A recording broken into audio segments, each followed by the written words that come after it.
Hola, bienvenidos a este resumen. Este resumen se va a tratar sobre la lección 1 hasta la lección 5. Y también les voy a mostrar la tarea que ustedes tienen que hacer. Después de haber visto este video, les voy a dejar dos PDFs. Uno contiene algunas ayuditas. Ese documento contiene algunos ejemplos de cómo crear una variable, por ejemplo, sobre todo lo que hemos visto desde el video 1 al 5, y también escribí sobre algunos métodos que pueden utilizar para escribir texto en la consola y traer texto del usuario y convertir variables. Por ejemplo, si tienes una variable int, cómo convertirla a un string, o si tienes un string, cómo convertirla a una variable int para que sean compatibles. Bueno, voy a darle unos ejemplos aquí de lo que hemos visto. Por ejemplo, si tú quieres crear una variable, necesitas el tipo de dato. Por ejemplo, esto es un tipo de dato int, un nombre,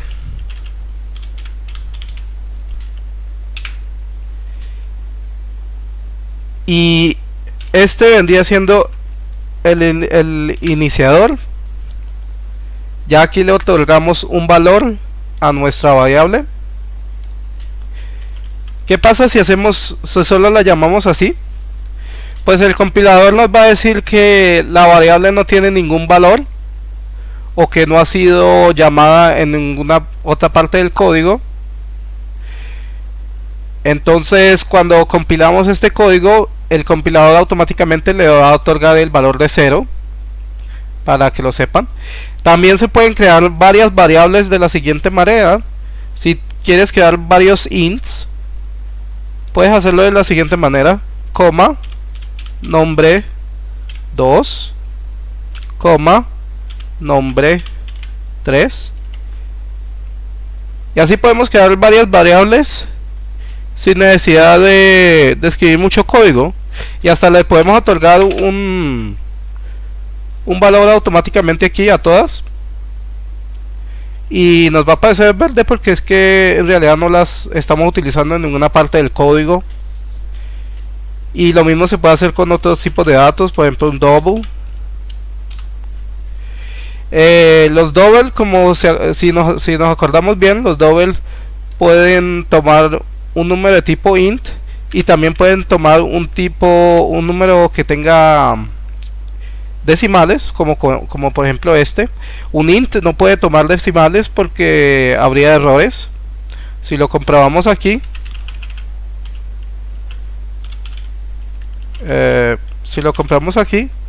obtenemos un error. Un string no puede obtener números.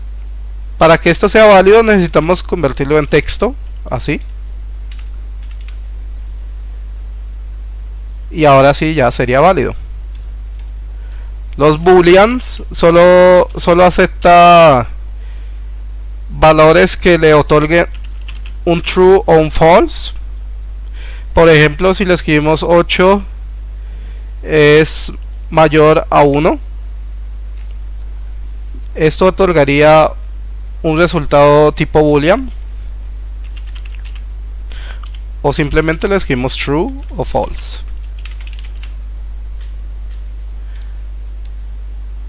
Bueno, una última repasada. Necesitamos el tipo de dato, o sea, bool, el nombre, y esto ya vendría siendo una mutación, o sea que ya otorga un valor. Bueno, dejémoslo de las variables, ya creo que ustedes han entendido ese paso. El siguiente paso vendría siendo cómo convertir, por ejemplo, un int a un string. Por ejemplo, digamos que tengamos un string s que no tenga ningún valor por ahora, y tenemos un int i que tiene el valor de 1. Entonces yo a este string le quiero agregar este int, pero si hacemos esto,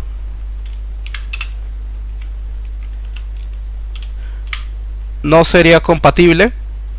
Entonces para hacer esto compatible necesitamos agregarle este método especial que se llama toString. De esta manera ya podemos convertir un dato de tipo int en un string.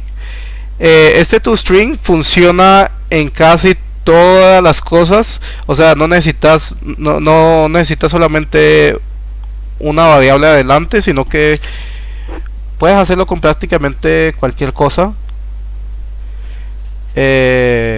Puedes convertir un double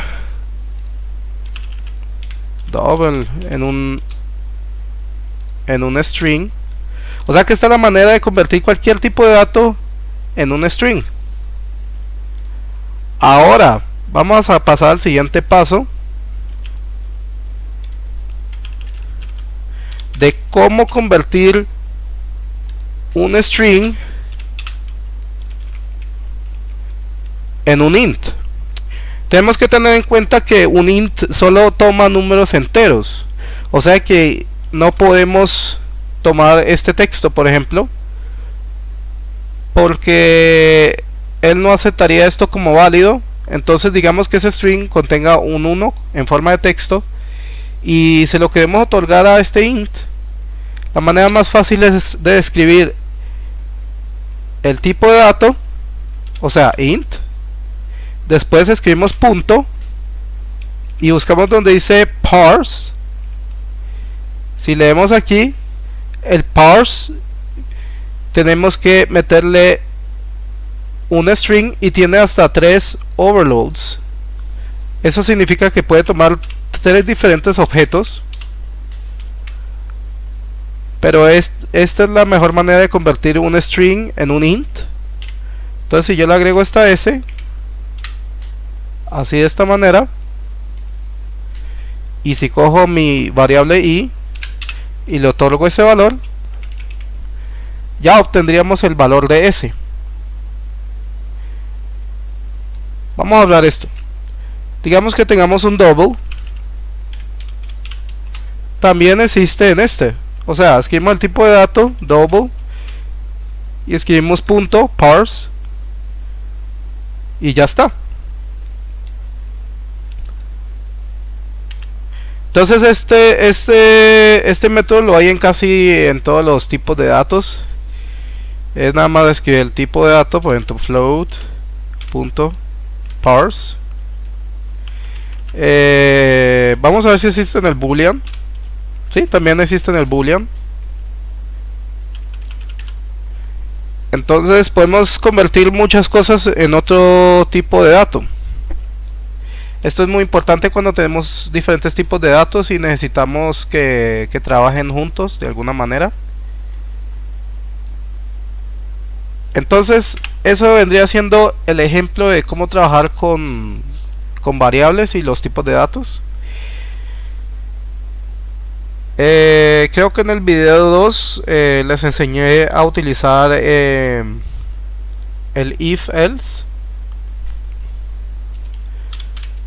Como les dije, el if se crea de esta manera y el else es de esta manera. Entonces, para que el if pueda ser leído, necesitamos una condición que sea verdadera y se va a leer este código. Si no, se salta a este.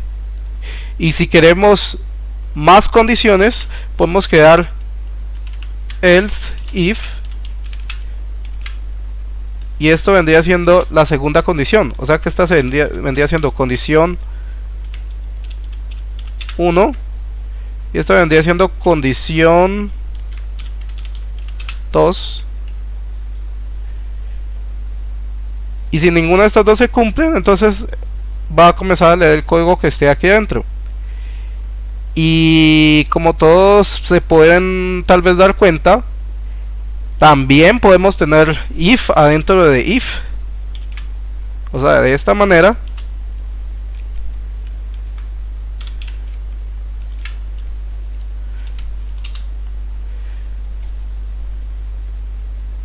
O sea que podemos crear como diferentes dimensiones. Digamos que la condición 1 aquí se cumple, va a ir a leer la condición de aquí, y si se cumple va a leer la condición de aquí hasta llegar al último if. Tenemos que tener en cuenta que cuando creamos un if, cada if puede tener un else y diferentes else if. Pero si están metidos dentro de un if, también pueden hacer lo mismo. Entonces, para diferenciarlos tenemos que ver las cadenitas aquí. Por ejemplo, aquí vemos que este if está metido en este, como pueden ver aquí, y este está metido en este. Y esto se puede hacer también con los whiles, que les mostré en un video anterior. El while también puede tener diferentes whiles dentro de él. Y si repasamos un poco, para que el while esté activo, necesitamos tener una condición que sea verdadera, al igual que este. Entonces aquí también podemos tener un montón de if. O sea, podemos hacer cosas infinitamente. Y esto es bueno para cuando estamos creando alguna lógica, que necesitamos ocupar un if dentro de un while, o un if y después crearle un while adentro, etcétera, etcétera.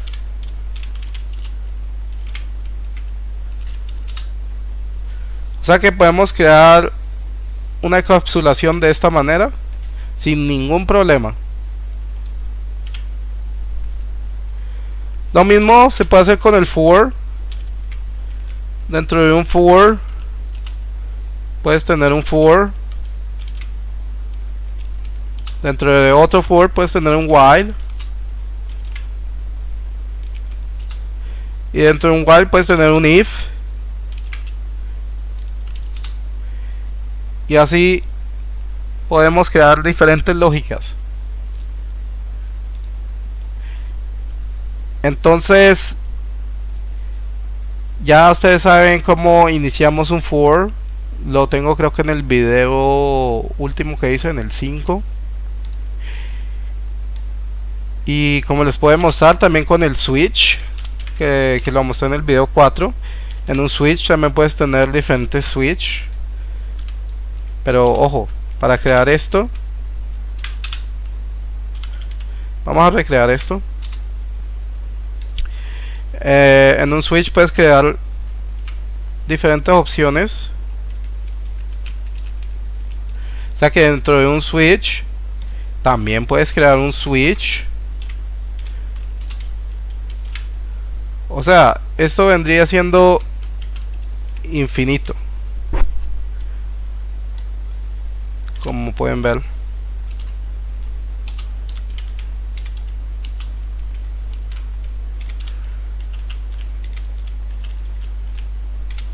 Así. Aquí podría quedar también un while.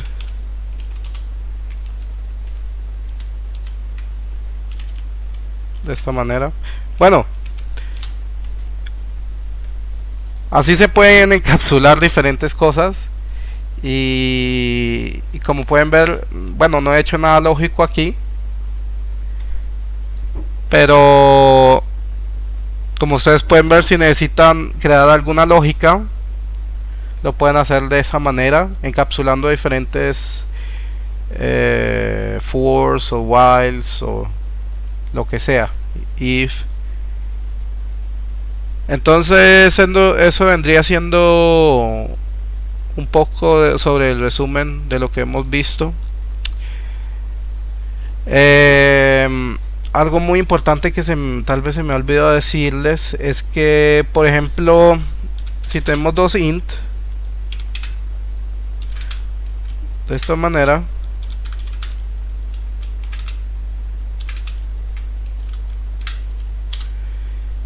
por ejemplo, si yo quiero sumarle esto a la P, necesito hacerlo de la siguiente manera. Puedo hacerlo así.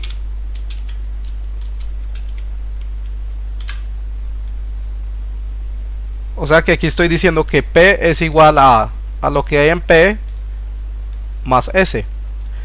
O también lo puedo hacer de la siguiente manera, que es más fácil. De esta manera. Y lo mismo es cuando vamos a restar o sumar.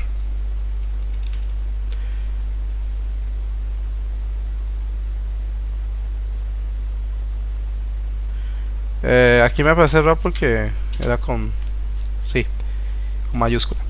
Bueno, entonces podemos hacerlo